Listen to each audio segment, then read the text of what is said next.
Hello everyone, good morning and welcome to ambitiousbaba.com. We are back with our daily current affairs. तो चलिए जानते हैं 5 अगस्त के current affairs क्या हैं। आगे बढ़ने से पहले मैं आपको कुछ अच्छी न्यूज़ दे देती हूँ। फाइनली IBPS PO ने अपनी जो वैकेंसीज है उसको रिलीज कर लिया है। इसके अलावा उनके एग्जाम डेट्स भी आ गए हैं। कुछ एग्जाम्स होंगे in the month of October और कुछ एग्जाम्स होंगे in the month of November. इसके ऊपर एक पूरा आर्टिकल है, वो आप हमारी वेबसाइट पर जाकर चेक कर सकते हैं और सारी रेलेवेंट इंफॉर्मेशन आपके लिए उसमें अवेलेबल है।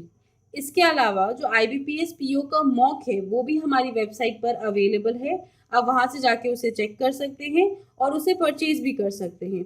बहुत ही अच्छे क्वालिटी के क्वेश्चंस हैं जो आपको बहुत ज़्यादा हेल्प करेंगे आपके एग्जाम में प्रिपेयर करने के लिए, तो वो आप उसे परचेज ज़रूर कीजिए। चलिए बढ़ते हैं आज के क्वेश्चंस की तरफ। पहला सवाल, इनमें से किसने DD आसाम नाम का चैनल वर्चुअली लॉन्च किया है? 5 ऑप्शन है हमारे पास, तो चलिए the answer is D, Prakash Javadekar. Prakash Javadekar ने लॉन्च किया है DD आसाम। तो चलिए डिटेल्स जान लेते हैं। तो हमारे इंफॉर्मेशन और ब्रॉडकास्टिंग मिनिस्टर हैं प्रकाश जावड़ेकर, जिन्होंने 4 अगस्त को डिजिटली लॉन्च किया है DD आसाम, जो कि एक 24/7 आसामीज सैटेलाइट चैनल है। जैसा कि आप जानते हैं दूरदर्शन कई सारे भाषाओं में अवेलेबल है और अब DD आसाम भी आसाम के लोगों के लिए अवेलेबल है। ये बहुत बड़ा गिफ्ट है to the state of Assam और एक ये बहुत बड़ा मैसेज देता है ऑफ यूनिटी इन डाइवर्सिटी। चलिए बढ़ते हैं अगले क्वेश्चन की तरफ। दूसरा सवाल, इनमें से कौन से देश जो भारत के इंडिपेंडेंस आइकन है महात्मा गांधी, उनके नाम के सिक्के खनन करने का निर्णय ले रहा है? 5 ऑप्शन है हमारे पास। तो चलिए the answer is B, United Kingdom. तो चलिए डिटेल्स जान लेते हैं। तो हाल ही में जो यूनाइटेड किंगडम है वो कंसिडर कर रहा है कि जो भारत के इंडिपेंडेंस हीरो है महात्मा गांधी, उनके नाम के सिक्के वो मिंट करे उन्हें सम्मान देने के लिए। हाल ही में उन्होंने इसके लिए कई सारे सजेशंस लिए हैं अलग अलग लोगों से और लास्ट में उन्होंने वो कंसिडर करे कि सबसे अच्छा ऑप्शन है महात्मा गांधी, बिकॉज ये इक्वालिटी के लिए लड़ते थे और इनकी जो नॉन वायलेंस के जो प्रिंसिपल्स थे वो आज के डेट में सबसे ज्यादा उसकी जरूरत है। आफ्टर अमेरिका सबसे ज्यादा इम्पैक्ट हुआ due to violence against blacks. सबसे ज्यादा हाल ही में अमेरिका प्रभावित हुआ था इससे, तो उनका जो नॉन वायलेंस का प्रिंसिपल है वो आज के टाइम में सबसे ज्यादा इम्पोर्टेंट है। इसके अलावा उनका इंटरेस्ट बढ़ रहा है कि जो अलग अलग कम्युनिटी के लोग हैं जैसे कि ब्लैक्स, एशियंस और अदर माइनॉरिटी एथनिक कम्युनिटीज, जिन्हें इनिशियल जिनके कहा जाता है बेम, उनका क्या क्या योगदान रहा है यूनाइटेड किंगडम में या उनके लोगों के लिए, वो लोग कंसिडर करें कि उनके नाम पे भी आने वाले टाइम में वो सिक्के बना सकते हैं। और इससे एक स्टेटमेंट आई है from the Royal Mint advisory committee कि वो करंटली कंसिडर कर रहे हैं Gandhi as the most feasible option.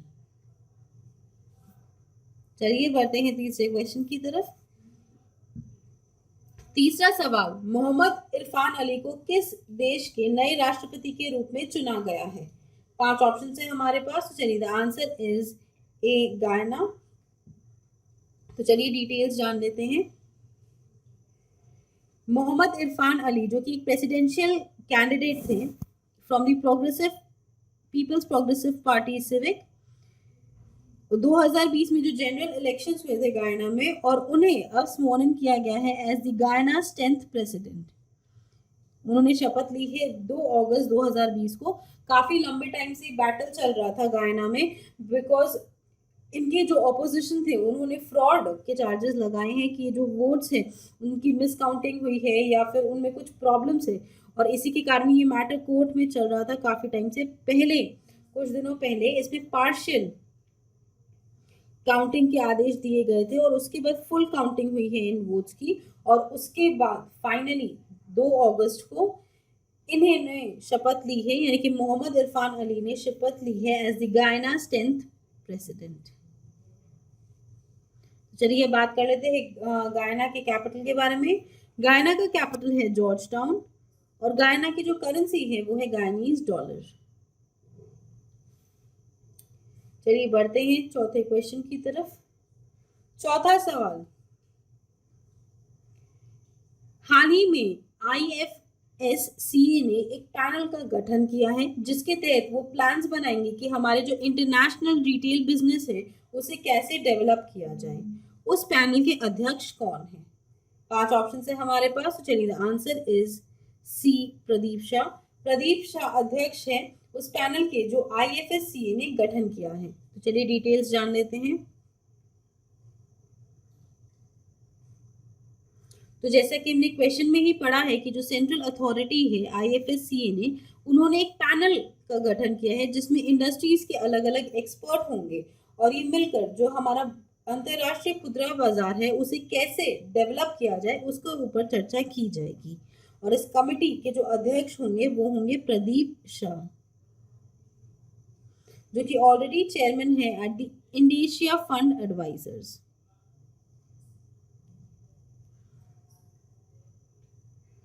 तो चलिए अब बात करते हैं इस कमेटी का पर्पस क्या है।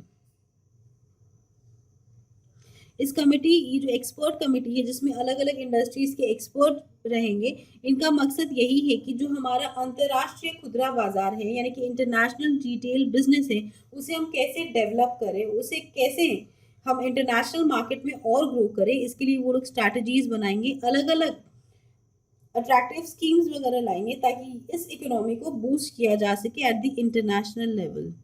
और इसका कैसे ग्रोथ हो इसके लिए भी एक रोड मैप तैयार किया जाएगा। चलिए बढ़ते हैं अगले क्वेश्चन की तरफ। 5वां सवाल, इनमें से किसे चुना गया है as the new CEO of HDFC bank? 5 option है हमारे पास, तो चलिए the answer is A, Shashidhar Jagdishan को चुना गया है HDFC बैंक के नए CEO के रूप में। तो चलिए डिटेल्स जान लेते हैं। तो हाल ही में रिजर्व बैंक ऑफ इंडिया ने अप्रूव कर दिया है शशिधर जगदीशन को as the new managing director and CEO of HDFC bank, और वो जगह लेंगे आदित्य पुरी की। उनका ये जो टेन्योर रहेगा वो 3 वर्षों के लिए रहेगा फ्रॉम 27 अक्टूबर 2020। तो चलिए अब HDFC बैंक के बारे में बात कर लेते हैं। HDFC बैंक के हेडक्वार्टर्स है मुंबई में और इसकी खोज की गई थी अगस्त 1994 में। और HDFC बैंक का टैगलाइन है वी अंडरस्टैंड योर वर्ल्ड। चलिए बढ़ते हैं छठे क्वेश्चन की तरफ। छठा सवाल, इनमें से किसने ये किताब सियासत में सदस्यता लिखी है विजय कुमार चौधरी? 5 ऑप्शन है हमारे पास, तो चलिए द आंसर इज ई, नीतीश कुमार। नीतीश कुमार ने लिखी है ये किताब जिसका नाम है सियासत में सदस्यता। तो चलिए डिटेल्स जान लेते हैं। तो बिहार के जो चीफ मिनिस्टर यानी कि मुख्यमंत्री नीतीश कुमार ने हाल ही में एक किताब रिलीज की है जिसका नाम है सियासत में सदस्यता, जिसे इंग्लिश में कहा जाता है मेंबरशिप इन पॉलिटिक्स।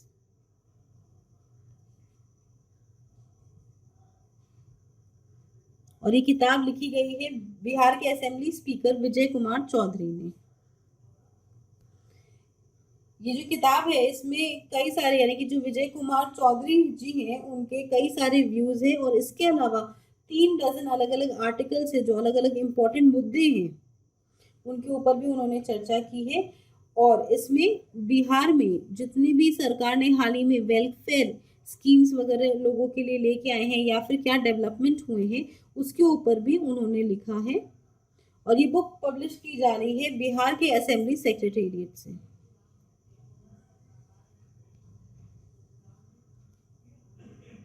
चलिए बढ़ते हैं 7वें क्वेश्चन की तरफ।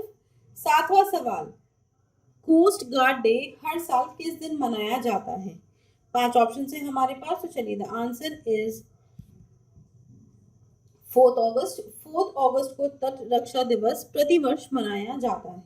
तो चलिए डिटेल्स जान लेते हैं। तो जैसा कि हमने क्वेश्चन में ही पढ़ा है कि कोस्ट गार्ड डे हर साल 4 अगस्त को मनाया जाता है। ये इसीलिए मनाया जाता है बिकॉज इस दिन जो यूनाइटेड स्टेट्स कोस्ट गार्ड है वो पहली बार उसकी खोज की गई थी और उस टाइम उनका नाम था एज दी रेवेन्यू मराइन।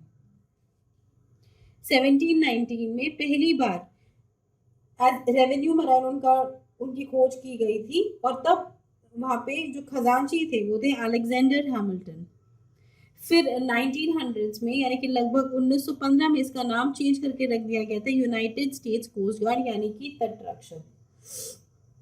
उनका मकसद जब इसकी खोज की गई थी 4 अगस्त 1790 में, तब हैमिल्टन के गाइडेंस में ये दिया गया था कि पहले 10 रेवेन्यू सर्विस कटर्स को चुना जाएगा और उनका मकसद सिर्फ यही होगा कि जो भी नए नए कानून यूएस कांग्रेस या फिर यूएस कॉन्स्टिट्यूशन लेके आ रही है उनका एनफोर्समेंट सही तरीके से हो। तो उनका मकसद यही था। वो जो 10 रेवेन्यू ऑफिसर्स या फिर सर्विसेज कटर्स का मकसद यही था कि जो भी यूएस कॉन्स्टिट्यूशन के अंदर यूएस कांग्रेस की सरकार जो भी नियम कानून ला रही है उसका सही ढंग से पालन हो। ओके, चलिए बढ़ते हैं 8वें क्वेश्चन की तरफ। 8वां सवाल, उस देश का नाम बताइए जिसने हाल ही में women's world team squash championship 2020 से अपना नाम वापस ले लिया है। 5 ऑप्शन है हमारे पास, तो चलिए the answer is C India, यानी कि भारत ने अपना नाम विड्रॉ कर लिया है from the women's world squash championship 2020। तो चलिए डिटेल्स जान लेते हैं।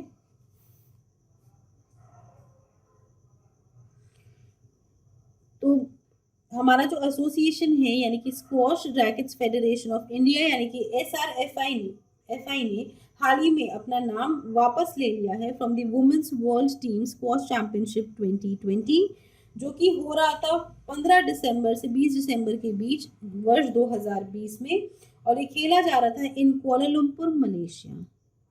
कई सारे टेक्निकल ग्राउंड्स सोच के भारत ने अपना नाम वापस ले लिया बिकॉज भारत में कोरोना के केसेस बहुत ज़्यादा फैल रहे हैं, इसीलिए जो हमारे एथलीट्स हैं वो मैच के लिए रेडी नहीं है, ना ही उन्हें सफिशिएंट टाइम वगैरह मिलेगा खुद को प्रिपेयर करने के लिए, इसीलिए एसआरएफआई ने अपना नाम वापस ले लिया है। तो चलिए एसआरएफआई के बारे में कुछ बात कर लेते हैं। एसआरएफआई के प्रेसिडेंट का नाम है देवेंद्र नाथ सारंगी और इसके हेडक्वार्टर्स है चेन्नई तमिलनाडु में। बढ़ते हैं आखिरी क्वेश्चन की तरफ। 9वां सवाल, Nobel prize winner John Hume का हाल ही में निधन हो गया, वे कौन थे? 5 ऑप्शन है हमारे पास, चलिए the answer is a politician. चलिए इनकी डिटेल्स जान लेते हैं। जॉन ह्यूम एक जाने माने पॉलिटिशियन थे जिनका 83 इयर्स की एज में निधन हो गया।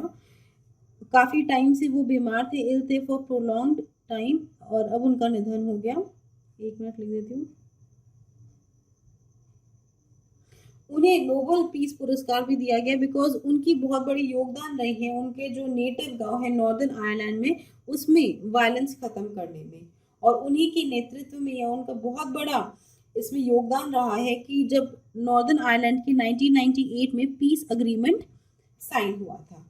1960s में काफ़ी ज़्यादा डिस्टर्ब था नॉर्दर्न आयरलैंड, वहाँ पे कई ज़्यादा वायलेंस हो रहे थे और 10 अप्रैल 1998 में जब ये अग्रीमेंट साइन हुआ पीस अग्रीमेंट, उसमें उनका बहुत बड़ा योगदान था। वो कई वर्षों तक इसके लिए लोगों को अर्ज करते रहे, रिक्वेस्ट करते रहे अलग अलग सरकारों से कि वहाँ पर जो डिस्टर्ब्ड एरिया है उसमें शांति हो, और इसके लिए वहाँ पे सब सरकारों ने साइन भी किया। तो इसका उनका मुख्य योगदान इसमें बहुत बड़ा था। तो चलिए with this we come to the end of today's class. I hope आपको ये वीडियो पसंद आया हो। अगर ये वीडियो पसंद आए तो इसे लाइक कीजिए, अपने दोस्तों के साथ शेयर कीजिए और हमारे चैनल एम्बिशियस बाबा को सब्सक्राइब जरूर कीजिए। Also please visit our website test.ambitiousbaba.com जहाँ पर आपको कई सारे ऑनलाइन मॉक टेस्ट मिल जाएंगे, चाहे वो बैंकिंग हो, एसएससी हो, रेलवे हो, जैब हो, कैब हो या फिर पैरा 13.2 हो। और जैसे कि हमने वीडियो के शुरुआत में भी कहा है कि IBPS PO के भी आपको यहाँ पर मॉक टेस्ट मिल जाएंगे, यहाँ पर आप ज़रूर जाके उसे चेकआउट कीजिए और उसके बाद आप उसे डायरेक्टली परचेज कर सकते हैं। Thank you friends, this all for today and have a great day.